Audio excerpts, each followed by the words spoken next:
Hello बच्चों, आपका स्वागत है आपके अपने यूट्यूब चैनल कॉन्सेप्ट वाला पे।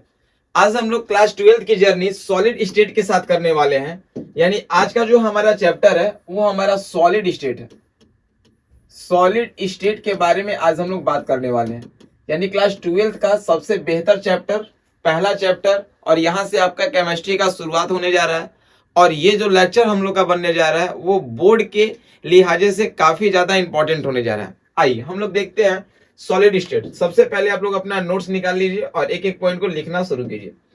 सबसे पहले अगर हम लोग सॉलिड स्टेट के बारे में जिक्र करते हैं तो सॉलिड स्टेट में सबसे पहले देखते हैं हम लोग यहाँ पे स्टेट ऑफ मैटर। यानी सबसे पहले हम लोग क्या जिक्र करते हैं, स्टेट ऑफ मैटर के बारे में। तो आपको बाबू पता होगा कि बेसिकली अगर मैटर का हम लोग जिक्र कर रहे हैं तो मैटर का टोटल 3 स्टेट होता है। अगर आप लोग देखे होंगे तो मैटर का टोटल 3 स्टेट के बारे में हम लोग को यहाँ पे स्टडी करना है। वैसे तो मैटर का 5 स्टेट होता है, ठीक है, सॉलिड, लिक्विड, गैस, प्लाज्मा, और पांचवा होता है बोस आइंस्टीन।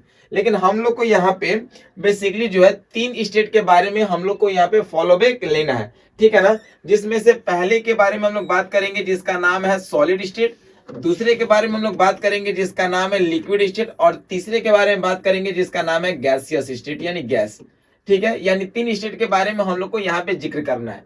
आज का हमारा जो लेक्चर बनने जा रहा है वो कंप्लीटली बेस्ड है किस पे, सॉलिड स्टेट पे।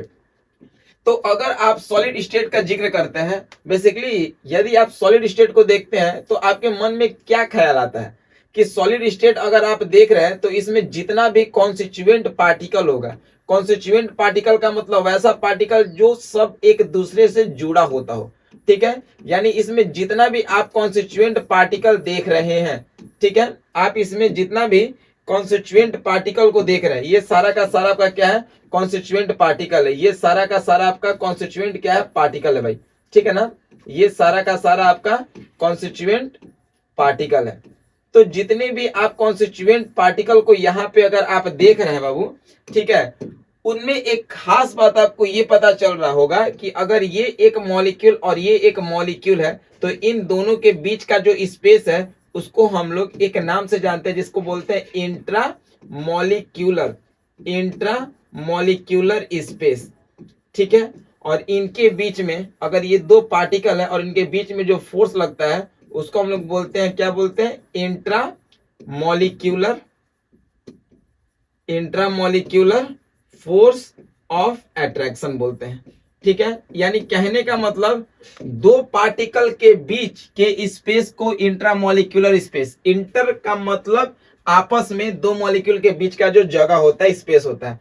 Intramolecular force of attraction, 2 molecule के बीच का जो फोर्स ऑफ अट्रैक्शन है उसको हम लोग इंट्रामोलिक्यूलर फोर्स ऑफ अट्रैक्शन के नाम से जानते हैं, ठीक है ना। अब यहाँ पे ध्यान से देखना होगा, अगर किसी भी 2 इंसान के बीच में अगर फोर्स ऑफ अट्रैक्शन बढ़ रहा है, ठीक है, यानी हमारे और आपके बीच का अट्रैक्शन अगर बढ़ रहा है तो निश्चित है कि हमारे आपके बीच का स्पेस घटेगा, ठीक है ना। अगर किसी भी चीजों के बीच में फोर्स ऑफ अट्रैक्शन बढ़ता है तो इसके बीच में स्पेस घटता है, और अगर अट्रैक्शन घटता है इसका मतलब कि आपके बीच का स्पेस बढ़ रहा है, ठीक है ना। ये बात आपको याद रखना होगा।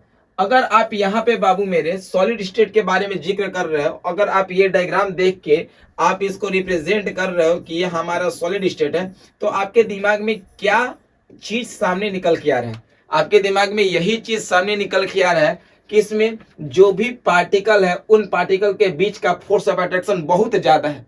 यानी पार्टिकल जो है वो एक दूसरे से टाइटली पैक्ड है, उसके बीच में स्पेस नहीं है। उसी स्टेट को क्या बोलते हैं, सॉलिड स्टेट, ठीक है। अगर ये पार्टिकल टाइटली बंद है, इसके बीच में स्पेस नहीं है, तो पार्टिकल दूर तो भाग ही नहीं सकता है।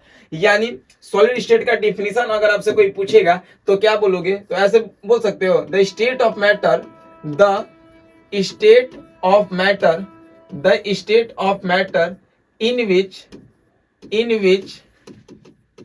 which particles are in which constituent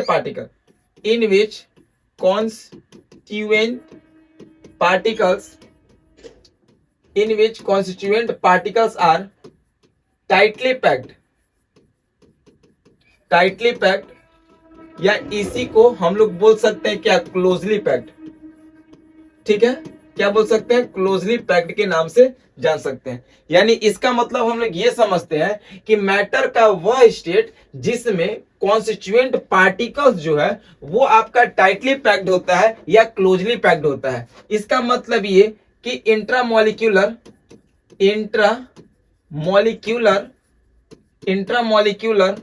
force of attraction, एफओए का मतलब force of attraction, intramolecular force of attraction is maximum, यानी फोर्स ऑफ अट्रैक्शन सबसे ज्यादा होगा, एंड इंट्रामोलिक्यूलर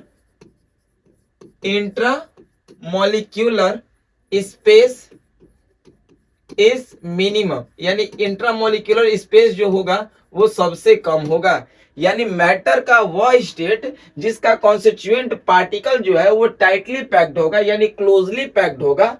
इसका मतलब यही होता है कि पार्टिकल के बीच में जो फोर्स ऑफ अट्रैक्शन लग रहा है वो सबसे ज्यादा लगेगा और उसके बीच का स्पेस जो है वो सबसे कम लगेगा। यानी इस स्टेट को हम लोग यहाँ पे बोलेंगे, क्या बोलेंगे, सॉलिड स्टेट बोलेंगे। यानी मैटर के इस स्टेट को हम लोग क्या कहेंगे बाबू, सॉलिड स्टेट के बारे में हम लोग समझेंगे यहाँ पे।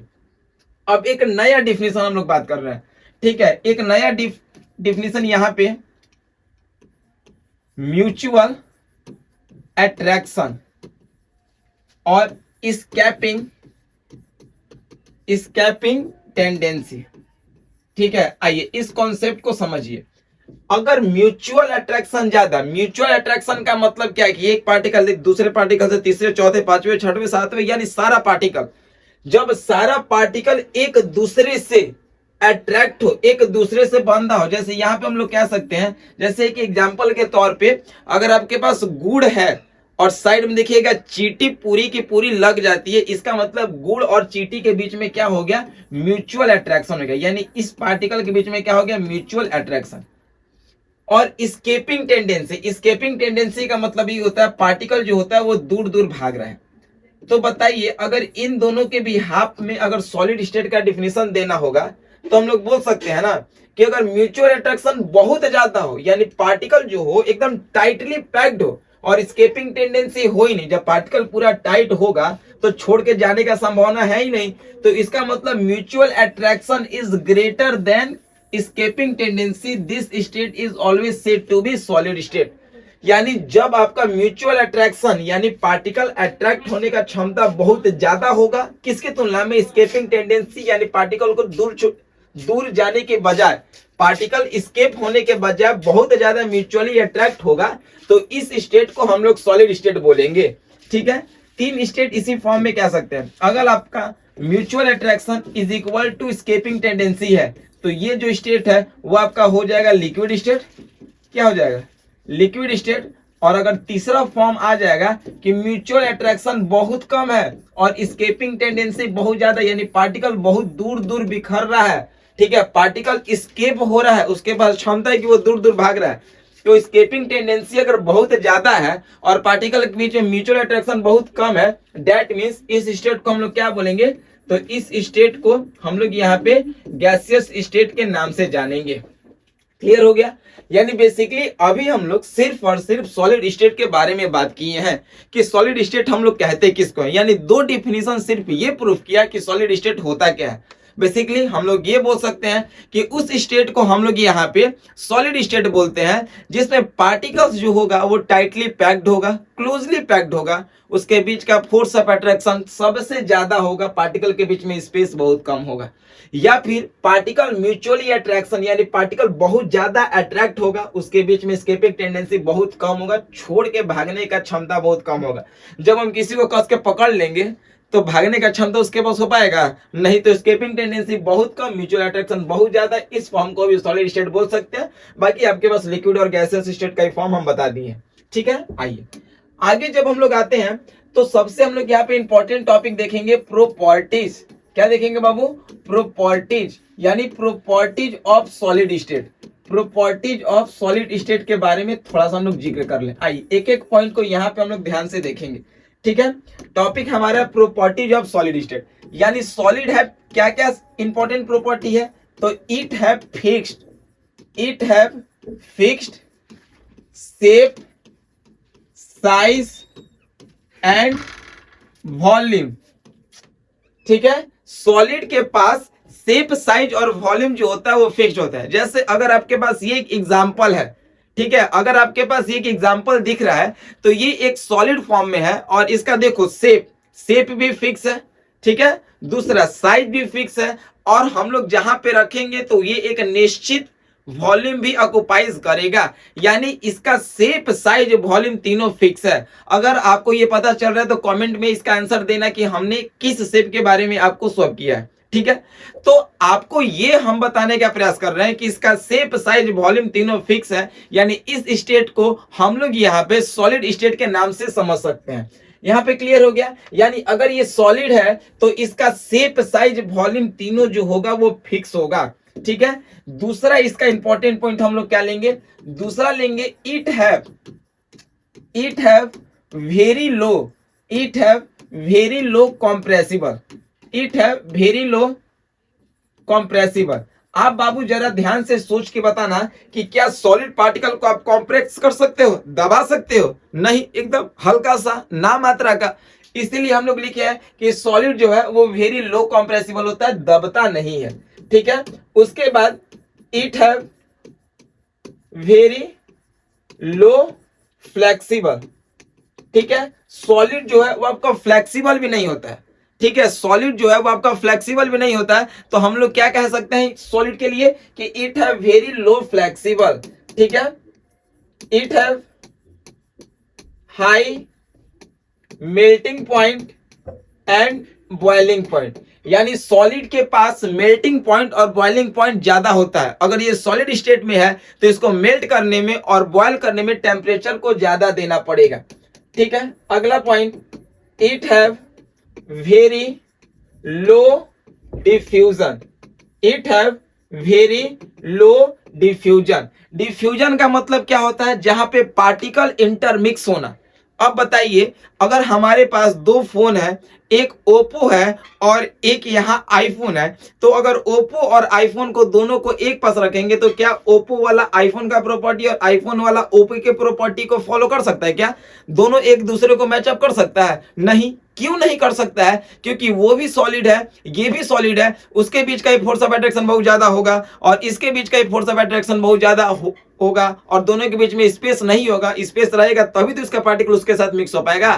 तो याद रखिएगा कि इंटरमिक्सिंग का कॉन्सेप्ट सबसे ज्यादा गैस में होता है। इसीलिए अगर घर के कहीं किचन में, ठीक है, अगर चिकन बन रहा है तो देखते हैं कहीं स्मेल दूर से जाके दूसरे खिड़की तक भी पहुंच जाता है, मतलब गैस में पार्टिकल का डिफ्यूजन बहुत ज्यादा, यानी पार्टिकल बहुत आसानी से मिक्स हो जाता है, ठीक है। अगला पॉइंट, अगर सॉलिड है तो it have good conductor of heat and electricity, it have good conductor of heat and electricity. यानी बेसिकली आप लोग अगर देखते हो तो सॉलिड में आसानी से हीट और इलेक्ट्रिसिटी पास करता है। वो डिपेंड करेगा मेटल नॉन मेटालिक कैरेक्टर, वो अलग बात है। हम लोग बस ये फॉर्म देख रहे हैं कि सॉलिड में हीट और इलेक्ट्रिसिटी पास करता है। अगला, सॉलिड का डेंसिटी बहुत ज्यादा होता है। क्यों ज्यादा होता है? तो यहाँ पे आपको हम बता रहे हैं। देखिए, जैसे it have high density, it have high density, और आपको पता है कि density equal to mass by volume होता है, ठीक है। Density equal to mass by volume, तो जब मास आपका ज्यादा होगा तो डेंसिटी भी क्या होगा, ज्यादा ही होगा। तो सॉलिड जो होता है उसका डेंसिटी क्या होता है बाबू, ज्यादा होता है। और आप सॉलिड में क्या बोल सकते हो, ठीक है। यानी इतना पॉइंट आपको क्लियर हो गया। यानी बेसिकली आपका ये सॉलिड स्टेट का फिजिकल प्रॉपर्टी है, ठीक है। और भी अब बहुत सारा इसमें पॉइंट आप लिख सकते हो, लेकिन इतना आपका काम बन जाएगा, ठीक है ना, ठीक है। चलिए, डिफ्यूजन भी हो गया, डेंसिटी भी हो गया, कंडक्टिविटी भी हो गया, यानी कंप्लीटली हम लोग का यहाँ पे सॉलिड का फिजिकल प्रॉपर्टी हो गया। यानी बेसिकली सॉलिड स्टेट का फिजिकल प्रॉपर्टी क्या होता है इसके बारे में हम लोग जिक्र किए, ठीक है। यानी अब हम लोग का जो टॉपिक है वो क्या निकल के सामने आ रहा है, टाइप्स ऑफ सॉलिड, ठीक है। चलिए सब लोग फिर से यहाँ से लिखना शुरू करेंगे। सॉलिड बेसिकली बाबू दो टाइप्स का हम लोग यहाँ पे देखेंगे, ठीक है। दो टाइप्स का देखेंगे, जिसमें से एक को हम लोग बोलते हैं क्रिस्टलाइन, एक को हम लोग बोलते हैं क्रिस्टलाइन सॉलिड, और जो दूसरा हम लोग के सामने निकल के आएगा उसका नाम है एमोर्फस सॉलिड, उसका नाम है एमोर्फस सॉलिड। आइए अब इसको समझिए। जैसे अगर हम लोग के पास एक मार्बल है और एक चौक है, दोनों का स्ट्रक्चर लगभग सेम है, तो चौक आसानी से टूट जाता है लेकिन मार्बल आसानी से नहीं टूटता है। यानी चौक जो है वो एग्जांपल होगा एमॉर्फस का और मार्बल जो है वो एग्जांपल है किसका, क्रिस्टलाइन का। ऐसा क्यों होता है? तो जब हम लोग दोनों को डिटेल से जब स्ट्रक्चर देखेंगे, डिफ्रेंशिएट करेंगे, तो आपको खुद ब खुद आंसर निकल के सामने आ जाएगा। ठीक है, आइए समझिए। क्रिस्टलाइन सॉलिड में क्या होता है? द अरेंजमेंट ऑफ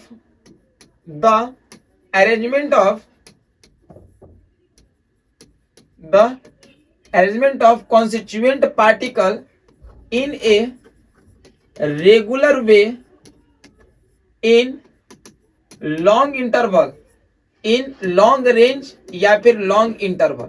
यानी कहने का मतलब कि जो भी इसमें पार्टिकल होता है, ठीक है, 1 2 3 4 5 6 7 8, ठीक है, इसी तरीके से यहाँ पे पार्टिकल को आप बना दो।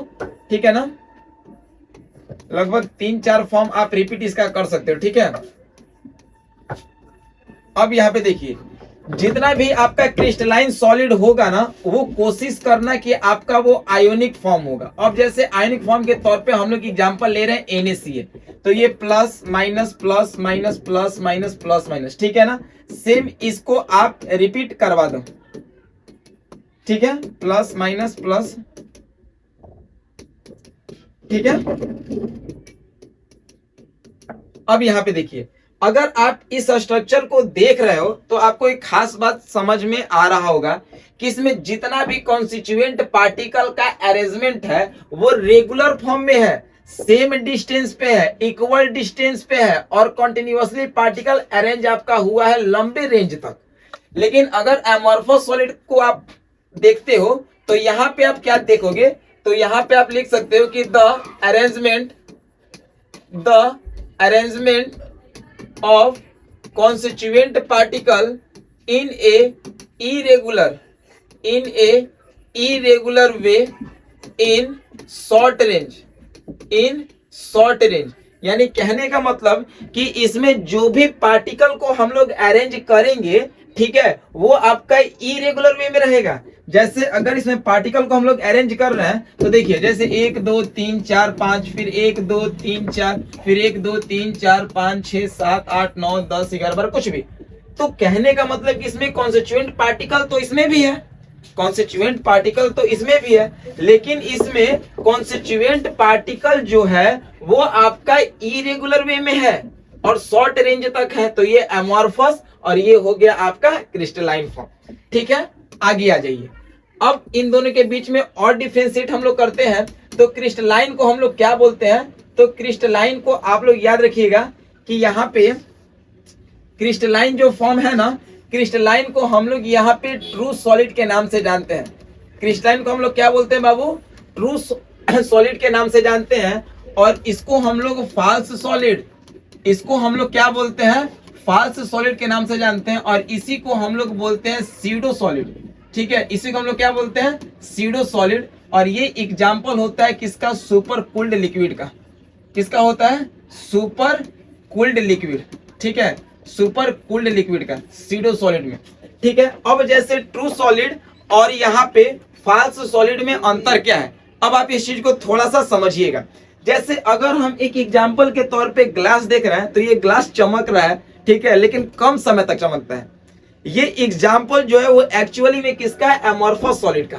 कैसे पता चला? ध्यान से देखिए, अगर आप ग्लास को लगातार 4 5 6 साल तक अगर देखोगे तो इसमें ये वाला जो साइड वाला थिकनेस है ना, वो धीरे धीरे कम होने लगेगा और नीचे का जो मोटाई है, बॉटम पार्ट, वो ज्यादा बढ़ने लगता है। ये आपको दिखाई देगा। इसी फॉर्म को बोलते हैं हम लोग सुपर कूल्ड लिक्विड। इसी फॉर्म को बोलते हैं सुपर कूल्ड लिक्विड। यानी सुपर कूल्ड लिक्विड में ये बताएं कि अगर ग्लास को आप 5 6 7 साल के बाद देखोगे तो ये वाला साइड वाला जो आपका थिकनेस है वो कम होने लगता है और नीचे वाला जो मोटाई है वो बढ़ने लगता है रिफ्रैक्टिव इंडेक्स के कारण।